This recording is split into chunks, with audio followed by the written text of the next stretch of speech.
अस्सलाम वालेकुम everyone, welcome to my channel ideas and GK with Danish. जैसा कि आपको पता है कि हमारा एक सिलसिला आर्टिकल वाइज कॉन्स्टिट्यूशन की सीरीज का चल रहा था।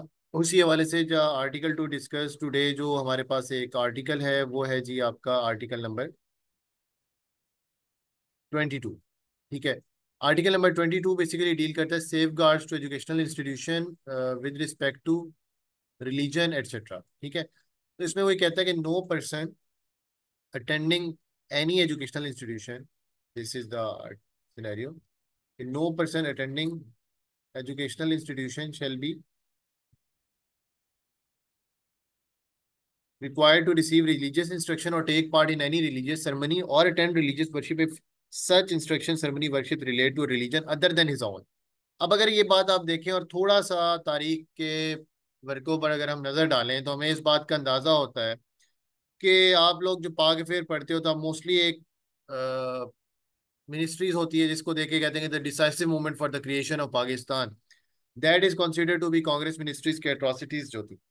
अब अगर आप आर्टिकल नंबर 22 को उसके साथ रिलेट करें कि हमने पास्ट में किस तरह से हमारी मतलब पॉलिटी जो मुस्लिम फ्रीडम मूवमेंट का कैसे इम्पैक्ट नजर आता है हमारे ऊपर, तो हम उसके अंदर की जी हम प्लूरलिज्म की बात करते हैं और हमारी उस टाइम पे फाउंडिंग पार्टी और फाउंडिंग जो लीडरशिप थी वो भी प्लूरलिज्म की बात करती है, और इस चीज को हमने कॉन्स्टिट्यूशन के अंदर इनकॉर्पोरेट किया। 37 में कांग्रेस मिनिस्ट्रीज क्या कर रही होती थी, विद्या मंदिर स्कीम एंड जो एजुकेशन स्कीम्स चल रही थी जिसके थ्रू ये होता था कि मुस्लिम्स को भी वही सारे काम करने पड़ते थे कि जो कि नॉन मुस्लिम हिंदू ने कर रहे होने होते थे। तो उस चीज को लेकर मुस्लिम्स के अंदर एक ग्रीवेंसेस पाए जाते थे कि यार हम क्यों ये काम करें, हमारे तो रिलीजन में ये चीज नहीं है।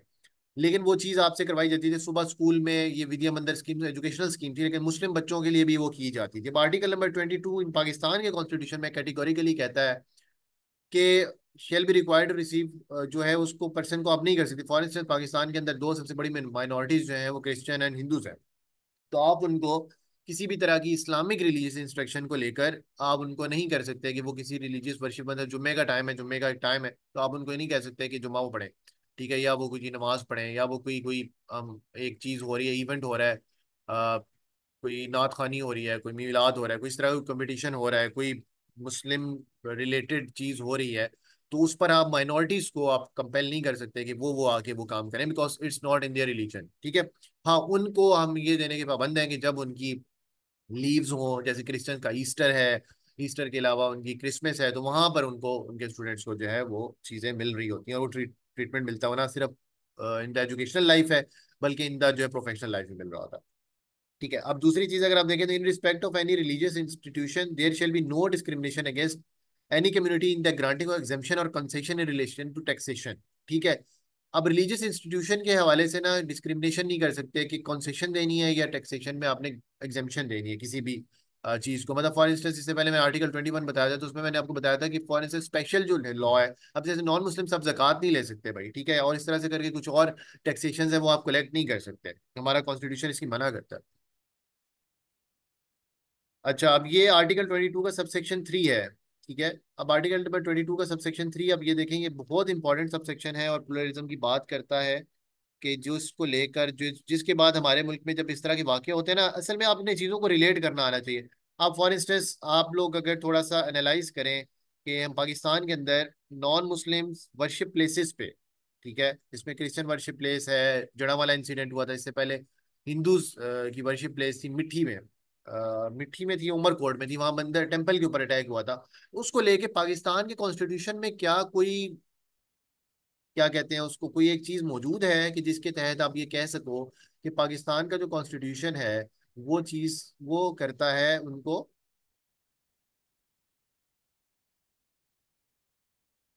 वो बेसिकली क्या करता है, वो उनको वो दे रहा होता है, इम्यूनिटी दे रहा होता है। ठीक है। तो आर्टिकल नंबर 222 का सबसेक्शन 3 अगर आप गौर से पढ़ें तो वो कहता है नो रिलीजियस कम्युनिटी और denomination shall be prevented from providing religious instruction for peoples of that community और denomination in any educational institution maintain होल्डली बाय दैट कम्युनिटी और डिनोमिनेशन। ठीक है। कोई भी कम्युनिटी को आप मना नहीं कर सकते कि वो अगर वो पूरी की पूरी कम्युनिटी अपना खुद, जैसे इन कराची जो है काफी स्ट्रॉन्ग कम्युनिटी माइनॉरिटी है, पारसी कम्युनिटी है, उनके अपने पारसी स्कूल्स मौजूद हैं। तो अगर वो अपनी पारसी कम्युनिटी के स्कूल्स को चलाना चाहते हैं और वो अपना अपनी उसके अंदर रिलीजियस इंस्ट्रक्शन भी वो अपनी प्रोवाइड करना चाहते हैं, तो हुकूमत पाकिस्तान या सरकार पाकिस्तान उसमें मुदाखलत नहीं कर सकती, क्योंकि वो कम्युनिटी खुद से डोमिनेट कर रही है, वो सरकार के पैसे उस पर इस तरह से चीज़ पे नहीं चल रही। और अगर वो चल रही है तो इसका बात यह है कि बेसिकली रिलीजियस इंस्ट्रक्शन की आज़ादी देता है आर्टिकल 22, कि जो रिलीजियस इंस्ट्रक्शन है आप अपने शागिर्दों को, अपने स्टूडेंट्स को पढ़ा सकते हैं। जो भी कम्युनिटी है वो अपने बच्चों को इस तरह से ट्रेन कर सकते हैं, जैसे रिलीजन के हवाले से, ठीक है। जैसे इस्लाम में कॉन्सेप्ट है ना कि माँ की गोद से जो है आपने एजुकेशन स्टार्ट होती है, तो इस तरह से और रिलीजन्स के अंदर भी उनके वो जो अपने बच्चों को जिस तरह से वो पढ़ाना चाहें वो अपनी रिलीजियस डोमेन में पढ़ा सकते हैं। इसमें स्टेट इंटरफेयर नहीं करेगी। अगर इसको अब मैं रिलेट करूं 11 अगस्त के कायद की उस स्टेटमेंट के साथ, you are free to go to your temple, you are free to go to your mosque, जो पूरी काफी डेकोरेटेड किस्म की एक स्टेटमेंट है, तो आप उसके साथ भी इसको रिलेट कर सकते हैं कि भाई ये चीज हमारी आ रही। तो आपने बेसिकली जब भी एनालिसिस देना होता है तो उसमें एक आपका पहला एनालिसिस होता है पॉलिसी लेवल एनालिसिस, देन आपका लीडरशिप एनालिसिस, और देन आपका फिर कॉन्स्टिट्यूशनल एनालिसिस होता है। तो पॉलिसी लेवल एनालिसिस और कॉन्स्टिट्यूशनल एनालिसिस में आप ये चीजें कोट कर सकते हैं। इसके बाद no citizen shall be denied admission to any educational institution, ठीक है, रिसीविंग एड फ्रॉम। अब ये देखिए ये basically exploitation on the basis of race religion. अब ये क्या बात कर रहा है, ये आर्टिकल 22 का सबसेक्शन 3 का क्लॉज बी, ये बेसिकली किसी भी तरह की डिस्क्रिमिनेशन को खत्म करने की बात कर रही है। तो कहीं पे डिस्क्रिमिनेशन की बात है, वैसे आर्टिकल 3 भी है इस बात को लेकर, लेकिन आर्टिकल 22 का सबसेक्शन 3 की क्लॉज बी भी जो है ये बात को डिनाई करी। ये बेसिकली मोर स्पेसिफिक, क्योंकि एक रिलीजियस डोमेन में चैप्टर आ रहा है तो रिलीजन को लेकर कर रही है कि भाई किसी भी पब्लिक इंस्टीट्यूट है, पब्लिक यूनिवर्सिटी मौजूद है, कायद आज़म यूनिवर्सिटी हो गई, आपकी पंजाब यूनिवर्सिटी हो गई, इस तरह से और बड़ी बड़ी जितनी पब्लिक यूनिवर्सिटीज हैं, यूईटी हो गई इंजीनियरिंग डोमेन में, आज एनईडी हो गई, ठीक है। तो आपकी जितनी भी यूनिवर्सिटीज हैं इनके अंदर अगर आप कोई बच्चा एडमिशन लेना चाहता है, ठीक है, और वो जो इंस्टीट्यूशन है वो पब्लिक रेवेन्यू से एड ले रहा है, ठीक है, और उस बच्चे को आप रेस रिलीजन कास्ट और प्लेस ऑफ बर्थ की वजह से आप उसको ये नहीं कर सकते कि आप उसको एडमिशन नहीं देंगे।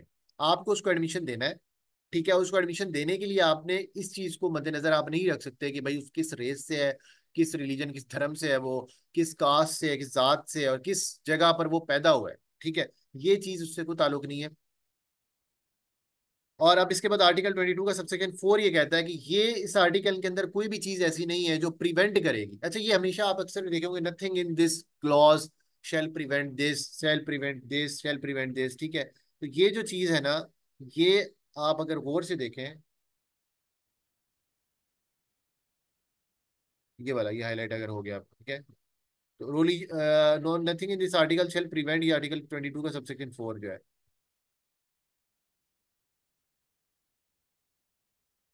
ठीक है, any public authority from making provision for the advancement of any socially और emotionally backward class of citizens, ठीक है।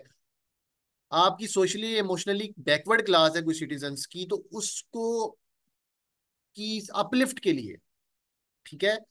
ये नहीं है कि आप अब जैसे फॉर इंस्टेंस आपने कुछ ये कोटाज मखसूस कर दिए, कुछ चीजें कर दी, तो अब आप उनके अपलिफ्ट के लिए काम ना करें, ये गवर्नमेंट। क्योंकि हमारे यहाँ प्रॉब्लम ये है ना कि पॉलिसी की आड़ में फिर ये होता है कि उस पर काम ही नहीं। अच्छा यार चलो कोटा दे दिया है, अब एजुकेशन स्टैंडर्ड को क्या इंप्रूव करना, वहाँ की पॉलिसी को इंप्रूव करना, वो कोटे पे बच्चा जो भी मेरिट पे होगा वो होके आ जाएगा उस एरिया में जो मतलब थोड़ा बैकवर्ड है, ठीक है। अब ये गवर्नमेंट इसकी आड़ में चलना शुरू हो जाए। हालांकि कॉन्स्टिट्यूशन इस बात को क्लैरिटी के साथ कहता है कि भाई जो इमोशनली बैकवर्ड या सोशली बैकवर्ड क्लासेस हैं, ये कुछ सेफ गार्ड्स हैं, बट इसका मतलब ये नहीं है कि गवर्नमेंट को ये पॉलिसी ना बनाए कि या सिरे से कि ये मैंने करना ही नहीं है। So this is basically the whole the crux.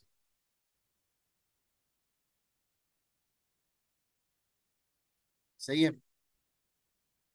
So article 22, this is the article 22 जो मैंने आपको भी पूरा एक्सप्लेन किया है। इसके अंदर बेसिकली रिलीजियस डिस्क्रिमिनेशन को ही लेकर है, और आपकी जो सबसे इंपॉर्टेंट चीज इसमें जो आती है वो ये है कि किसी भी स्टूडेंट को पहली बात तो है कि उसको उसकी इंस्टीट्यूशन में उसके अलावा रिलीजियस जो वर्कशिप है उस पर बात नहीं की जा सकती, उसके उसकी अपनी रिलीजन की ना हो। इसके अलावा कोई एग्जाम्पशन या टैक्सेशन रिलीजन के रिलेटेड नहीं होगी, एग्जाम्पशन या कंसेशन इन टैक्सेशन।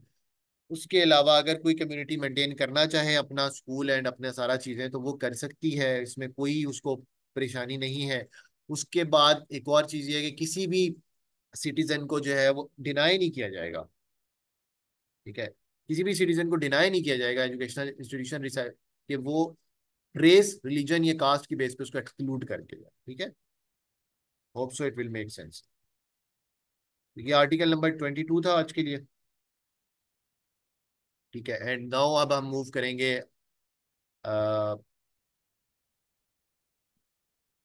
आर्टिकल नंबर 23 पे।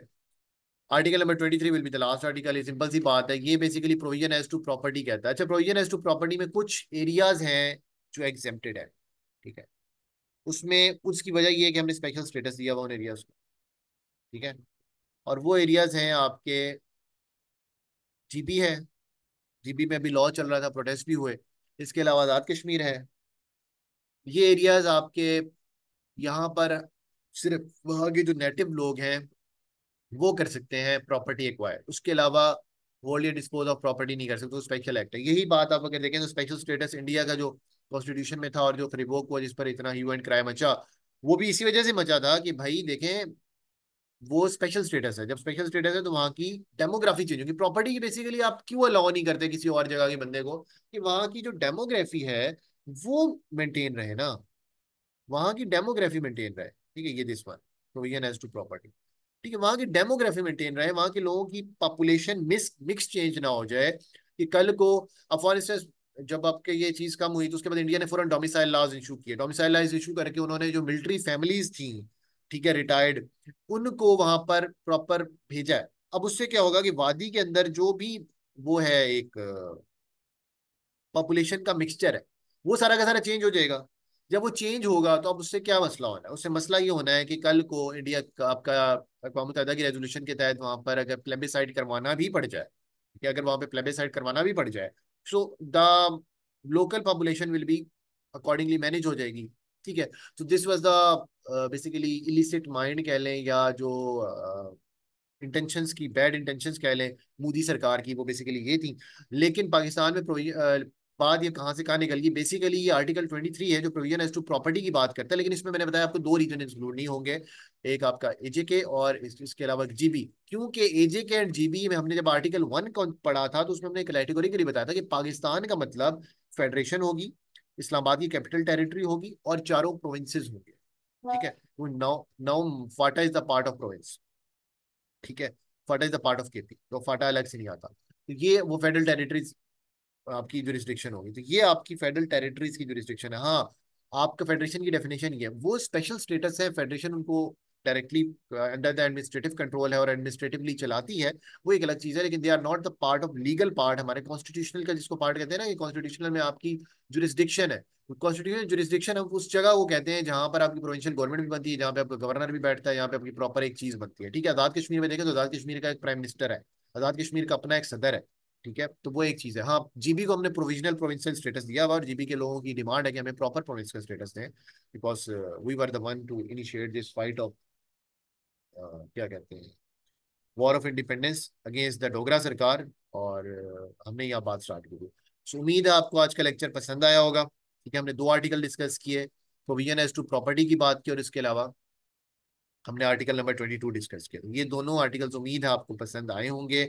और आप काइंडली, अगर आपको वीडियो पसंद आई है तो वीडियो को लाइक कर दीजिएगा, चैनल को सब्सक्राइब कर दें और बेल आइकन को प्रेस करना नहीं भूलिएगा। अल्लाह हाफिज।